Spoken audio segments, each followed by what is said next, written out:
Hello everyone, welcome to Shikshantu. आज का हमारा टॉपिक है परिमेय संख्या एवं अपरिमेय संख्या।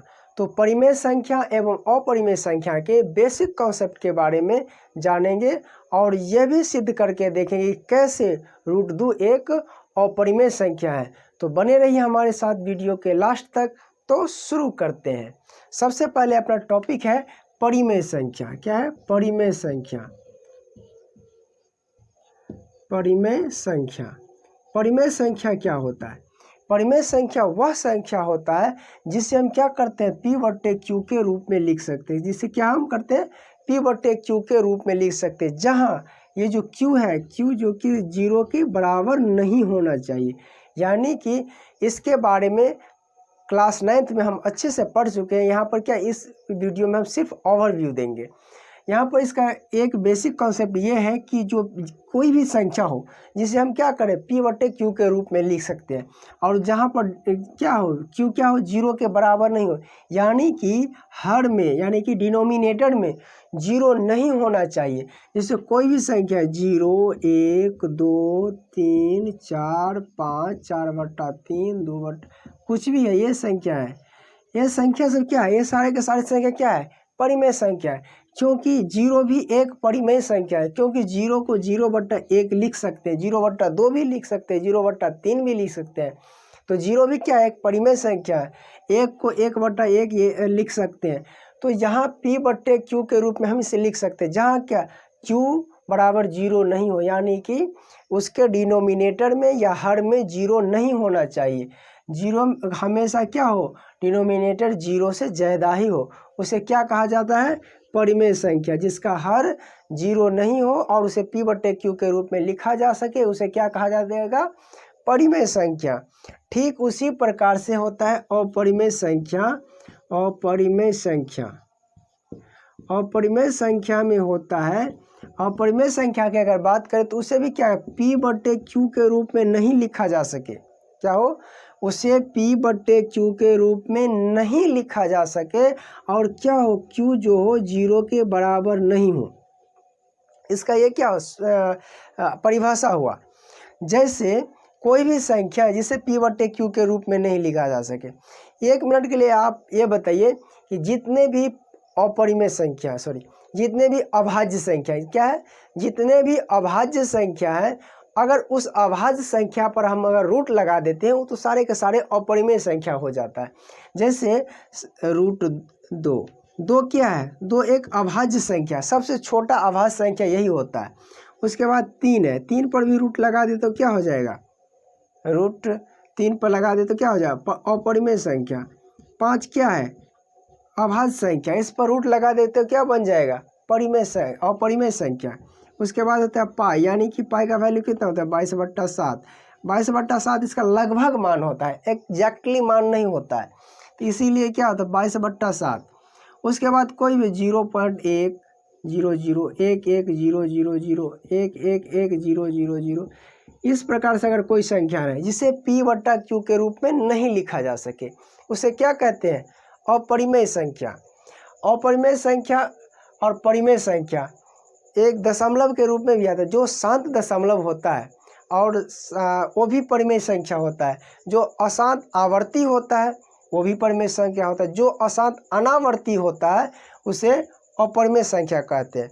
तो शांत, अशांत, अशांत अनावर्ती और अशांत आवर्ती, ये जितने भी परिमेय दशमलव के रूप है, इसे हम नेक्स्ट वीडियो में देखेंगे। इस वीडियो में हम सिर्फ परिमेय संख्या और अपरिमेय संख्या पर ही बात करेंगे। तो जितने भी परिमेय संख्या हैं, परिमेय संख्या और क्या हो गया, अपरिमेय संख्या। अपरिमेय संख्या, इसी परिमेय संख्या और अपरिमेय संख्या में कोई भी रिलेशन नहीं है, लेकिन जितने भी परिमेय संख्या है और अपरिमेय संख्या है, ये सारे के सारे संख्या मिलके क्या बनता है, वास्तविक संख्या। वास्तविक संख्या, यानी कहने का मतलब ये हुआ कि दुनिया में जितने भी संख्या हैं, सारे के सारे संख्या को हम क्या कहते हैं, वास्तविक संख्या।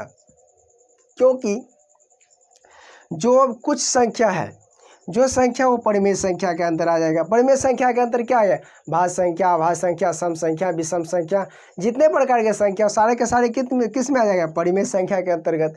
उसके बाद जो बचता है वो किसके अंदर आ जाएगा, अपरिमेय संख्या के अंतर्गत। और परिमेय संख्या और अपरिमेय संख्या के बीच में कोई भी रिलेशन नहीं है, लेकिन जितने भी परिमेय संख्या हैं और अपरिमेय संख्या, इन सारे के समुच्चय यानी इन सारे के को एक जगह अगर रख दिया जाए तो सारे उस सब को क्या बोला जाएगा, वास्तविक संख्या यानी कि रियल नंबर। जो हमारे ये इस चैप्टर का नाम ही है वास्तविक संख्याएं, यानी कि तो वास्तविक संख्या का अगर कोई परिभाषा बोले तो कहना कि परिमेय संख्या और अपरिमेय संख्या के समुच्चय को हम वास्तविक संख्या कहते हैं। यानी कि जिससे वास्तविक संख्या किसे कहा जाएगा, परिमेय संख्या और अपरिमेय संख्या के समुच्चय को। तो आपको डाउट क्लियर हो गया होगा कि परिमेय संख्या और अपरिमेय संख्या और वास्तविक संख्या क्या क्या होते हैं। अब हम ये जान लेते हैं कि जो यहाँ पर लिखे हैं √2, √3, √5, ये कैसे अपरिमेय संख्या है। तो चलिए इसे हम सिद्ध करके दिखाते हैं कि √2 क्या है, अपरिमेय संख्या। तो हमें सिद्ध करके दिखाना है कि √2 क्या है, एक अपरिमेय संख्या। तो √2 को एक अपरिमेय संख्या सिद्ध करने के लिए हम कुछ नियम अपनाते हैं। एक नियम हम इस प्रकार से समझ सकते हैं, मान लो कि कोई व्यक्ति ए क्या है, कोई व्यक्ति क्या है, ए है। ए एक बहुत ही शरीफ और नेक इंसान है, ठीक है। लेकिन कुछ लोग उसे क्या कहते हैं, चोर उचक्का कह रहा है। तो चोर उचक्का कह रहा है तो इसके लिए से तो कुछ प्रूफ देना पड़ेगा, नहीं ये हम क्या है, चोर उचक्का नहीं। इसके लिए हमें क्या करना पड़ेगा, इसको कुछ प्रूफ देना पड़ेगा कि जिसे ये सिद्ध हो सके, साबित हो सके कि क्या ये एक नेक दिल इंसान है। ठीक उसी प्रकार हमें यह सिद्ध करना है √2 क्या है, एक अपरिमेय संख्या। इसे हम सिद्ध करने के लिए, सिद्ध करने का मतलब क्या है, किसी के मन में ये डाउट होगा कि नहीं √2 परिमेय संख्या भी हो सकता है, ऐसा किसी को डाउट होगा। तो इसे सिद्ध करने के लिए सबसे पहले क्या पर इसको क्या लोग क्या कर रहे हैं, चोर मान रहा है। तो यहाँ भी हम मान लेंगे, माना कि √2 एक परिमेय संख्या, क्या है, एक परिमेय संख्या है, परिमेय संख्या है। कोई इसे क्या मान रहा है, परिमेय संख्या मान रहा है। तो जब ये परिमेय संख्या है तो इसीलिए √2 क्या हो जाएगा, √2 बड़ा a/b हो जाएगा। क्योंकि a/b लिखिए, p/q लिखिए, क्योंकि हम जानते हैं किसी भी परिमेय संख्या को p/q के रूप में लिखा जा सकता है। जहाँ यहाँ पर रीजन में डाल देंगे जहाँ a और b क्या है, सअभाज्य संख्या, क्या है, सअभाज्य संख्या है। सअभाज्य संख्या क्या है, सअभाज्य संख्या है। अब एक नया टर्म आ गया, सअभाज्य संख्या। ये क्या होता है, सअभाज्य संख्या वह संख्या होता है जो किसी दो संख्याओं का उभयनिष्ठ गुणनखंड हो, यानी कि कॉमन गुणनखंड हो, क्या हो, एक हो। यानी कि किसी दो संख्याओं का, किसी भी दो संख्याएं जैसे 4 और 3 है, इस दोनों का क्या हो, जैसे 4 का क्या होगा, 1 से इसका 1 से कटेगा, 2 से कटेगा और 4 से कटेगा, 3 1 से कटेगा और 3 से कटेगा। यानी कि इसका भी गुणनखंड और इसका भी गुणनखंड 1 है। यानी कि दोनों का उभयनिष्ठ गुणनखंड कितना है, 1 है। यानी कि वह दो संख्या जिसका महत्तम यानी मौस क्या हो, 1 हो, उसे क्या कहा जाएगा, सअभाज्य संख्या कहा जाएगा। यानी कि यहाँ पर a और b क्या है, सअभाज्य संख्या। यानी कि इस दोनों का जो क्या हो, महत्तम जो होगा, यानी कि महत्तम कितना होगा, 1 होगा। इसे क्या कहा जाता है, सअभाज्य संख्या। यहाँ पर a और b क्या है, सअभाज्य संख्या। इसको हम क्या करते हैं, यहाँ पर ये b को हम इस साइड आसानी से ले जा सकते थे, लिखेंगे कितना, b√2 बराबर में a। इसे हम मान लेते हैं समीकरण 1। अब क्या करते हैं, दोनों ओर हम अगर वर्ग कर दें, लिखेंगे दोनों ओर वर्ग करने पर, दोनों ओर वर्ग करने पर, दोनों अगर हम वर्ग करते हैं तो क्या हो जाएगा, b√2 का होल स्क्वायर बराबर a का स्क्वायर हो जाएगा। स्क्वायर से क्या होता है, रूट कट जाता है, यानी कि रूट कैंसिल हो जाता है। तो क्या हो जाएगा, b और 2 हो जाएगा, इधर क्या हो जाएगा, a स्क्वायर। यहाँ पर क्या हो जाएगा, b बराबर क्या हो जाएगा, a स्क्वायर बट्टा में क्या हो जाएगा, 2, यही ना होगा। यहाँ पर ये रीजन में डाल देंगे जहाँ ए स्क्वायर 2 से क्या है पूर्णतः विभाजित है। क्या है? पूर्णतः विभाजित है। इसीलिए ए भी 2 से पूर्णतः विभाजित होगा। यानी कि यहाँ पर जो ए स्क्वायर है वो क्या है? 2 से पूरा पूरा विभाजित है, पूरा पूरा कट जा रहा है, शेष कुछ नहीं बच रहा है। इसीलिए अगर ए का स्क्वायर 2 से कट रहा है तो ए भी 2 से कटेगा। अगर मान लेते हैं 5 का स्क्वायर है, 5 का स्क्वायर कितना? 25 होता है। ये 5 से अगर विभाजित हो रहा है तो 5 भी तो 5 से विभाजित होगा। यानी कि कोई भी संख्या का स्क्वायर अगर किसी संख्या से विभाजित हो रहा है तो उस संख्या का मूल जो होता है वो भी उस संख्या से विभाजित होता है। तो यहाँ वही लिखना पड़ा कि ए स्क्वायर 2 से पूर्णतः विभाजित है, इसीलिए ए भी 2 से क्या होगा? विभाजित होगा। ये एक रीजन यहाँ पर हुआ। अब क्या करते हैं, एक हमने ये प्रूफ दिया तो कम से कम यार एक को तो क्या कहते हैं, चोर अगर वो नेक दिल इंसान है तो उसे प्रूफ करने के लिए कम से कम 2 3 4 तो सबूत देना ही पड़ेगा। तो इसे एक सबूत हमने ये यहाँ तक दिया, एक दूसरा सबूत और दे देते हैं इसके लिए। तो फिर करेंगे माना कि ए बराबर क्या है? 2c। ए बराबर क्या है? 2c है, जहाँ c कोई क्या है? पूर्णांक है। c क्या है? कोई पूर्णांक, कोई भी संख्या है। c की जगह पर कुछ भी कोई भी संख्या हो सकता है। अब क्या करेंगे, यहाँ पर जो a है, a का मान यहाँ पर रखेंगे, लिखेंगे समीकरण 1 से a का मान रखने पर, a का मान रखने पर समीकरण 1 में जो a का मान है यहाँ पर रखेंगे। तो a के जगह पर कितना लिखेंगे? b√2 बराबर में क्या? 2c। अब यहाँ पर क्या हो जाएगा? यहाँ पर होगा, अब हम दोनों अगर इसका हम क्या करें? वर्ग करें। यहाँ पर क्या करें? दोनों ओर अगर हम वर्ग करते हैं तो क्या आता है? यहाँ पर अगर हम दोनों ओर वर्ग करते लिखेंगे, दोनों ओर वर्ग करने पर, अगर दोनों ओर हम वर्ग करते हैं तो कितना हो जाएगा? b√2 का स्क्वायर बराबर में क्या हो जाएगा? 2c। ये होगा।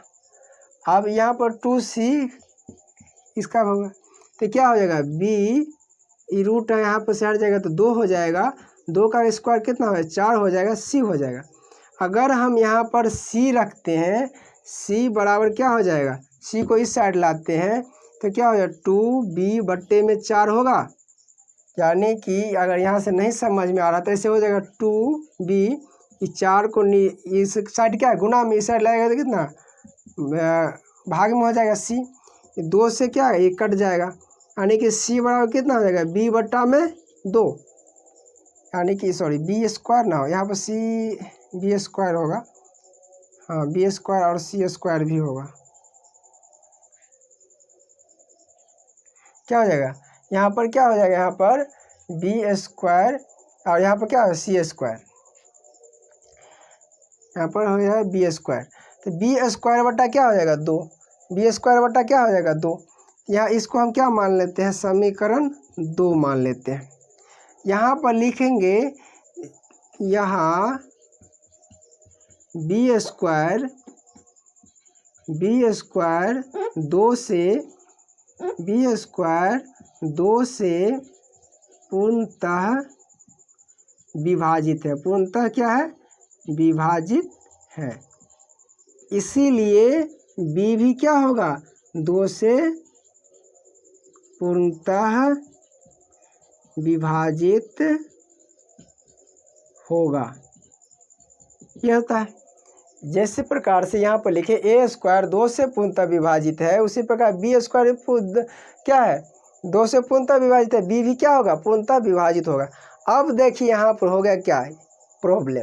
प्रॉब्लम ये हुआ यहाँ पर ए और बी क्या माने थे? सअभाज्य। क्या माने थे? सअभाज्य। और सअभाज्य का मतलब होता है उसका उभयनिष्ठ गुणनखंड कितना हो? एक होना चाहिए। सिर्फ और सिर्फ कितना हो? एक हो।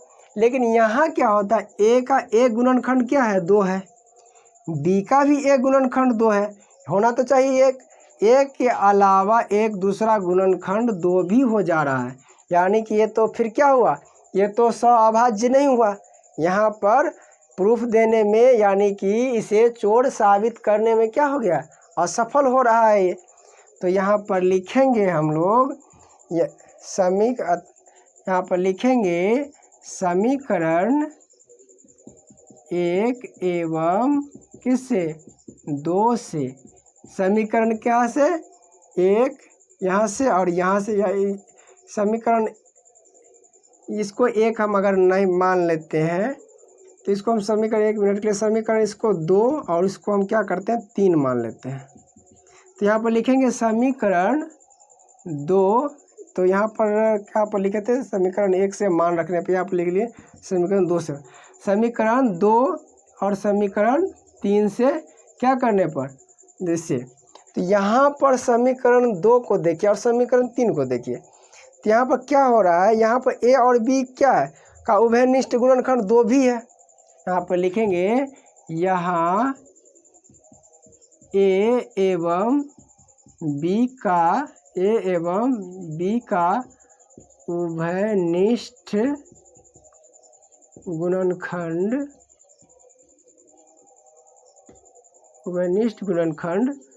2 भी है। यहाँ तो हमने माना था इसको सअभाज्य, लेकिन इसका गुणनखंड क्या? 2 भी हो गया। तो चूँकि यहाँ पर लिखेंगे चूँकि हमने जो माना था उसमें लिखेंगे विरोधाभास उत्पन्न होता है। विरोधाभास उत्पन्न हो रहा है। इसमें क्या हो रहा है? विरोधाभास उत्पन्न हो रहा है। इसीलिए क्या करेंगे?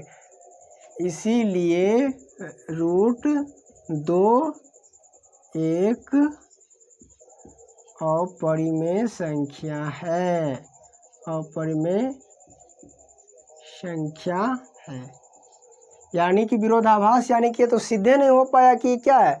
एक परिमेय संख्या, एक असअभाज्य संख्या, इसके 2 गुणनखंड हो रहा है, यानी कि ये सिद्धे नहीं हुआ। क्या है? ये चोर है। तो क्या है? ये नेक दिल इंसान, यानी कि √2 क्या है? एक अपरिमेय संख्या है। यही क्या हो गया? प्रूव्ड। बस इतना ही इसमें लिखना होता है। तो ये √2, √3, √5 बहुत ही इम्पोर्टेंट क्वेश्चन है। प्रत्येक साल बोर्ड में किसी न किसी रूप में √3 दे देगा, √2 दे देगा या √5 दे देगा, पूछता ही पूछता है। तो सारे के सारे जितने भी √2 है, √3 है, √5 है, सबको प्रूफ इसी तरीके से करना है। सिर्फ √2 के जगह पर √3 लिख देना है, √5 लिख देना है, बाद बाकी ज्यों का तो वही चीज़ लिखाता है। तो अगले जो हमारा नेक्स्ट प्रश्नावली है उसमें से क्वेश्चन है √5 को प्रूफ करके दिखाना है।